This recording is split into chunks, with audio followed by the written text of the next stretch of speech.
Hey guys, doing a quick YouTube video on the Mearth RS Pro scooter. I've got three of these, and I've only got trouble with one of them. The headset keeps coming loose. So the first time it came loose, it was really bad. Just all of a sudden, just came loose, and I had to send it back to Mearth. It was an absolute nightmare to send it back to Mearth. Mearth were useless. I'd never recommend. The scooters are great, but man, the backup service is terrible. So anyway, it took about 5 weeks to get them to pick it up and take it back, and then I received it back in a week. So it just the process of getting it to them was terrible. I couldn't use it because it was really bad.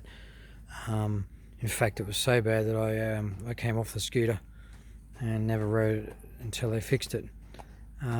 So I just want to show you a couple of tricks, because if you like, it's not rocket science. A lot of them have screws that you can do up. This one doesn't. So they make you take it back to get it fixed. Well, no, not anymore. I want to show you what I did, and I'm just going to pause it for a second and get it away from the roller door. Right, now I want to show you what I did.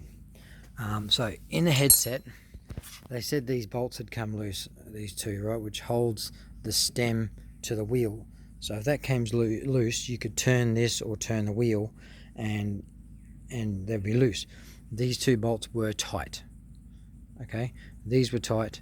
That had nothing to do with it. All that does is lower the stem, which I'm going to do right now and show you.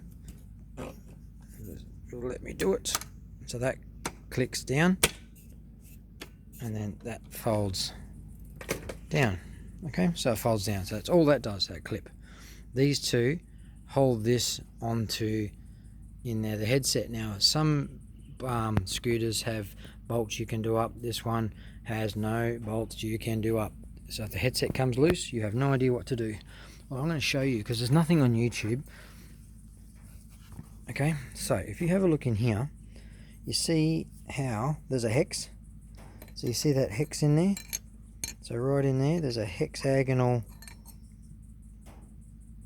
So you've got to get a reverse socket. So instead of the hex being on the outside, it's got to go on the inside. So what I did was, this is a everyday chainsaw you can buy wherever, from a garage sale or anywhere. And as you can see, I cut this out. Now I cut this out so it would wrap around that. Okay, because you need to get that hexagonal in there. So, well, this is what I did. Or you can buy the proper tool. I don't care what you do, but this is my makeshift version, and it works great. So that slides over the top of that and goes into that hex. Now, to do it up, you have to loosen these two. I loosened them and took them out completely. And then this is like a nut that sits on top, and you can just turn it and do it up.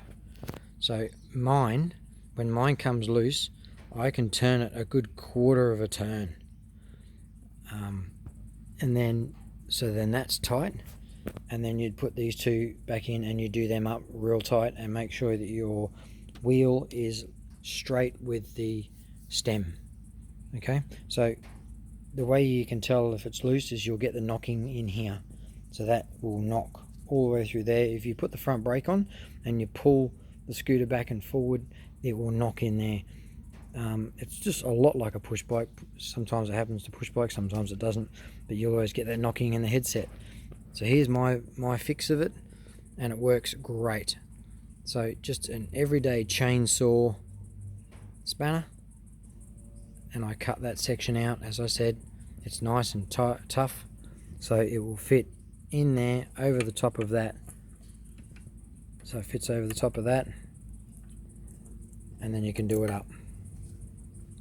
So hopefully this helps, because there's nothing on YouTube to tell you how to do a headset, or on the internet on a Mearth scooter.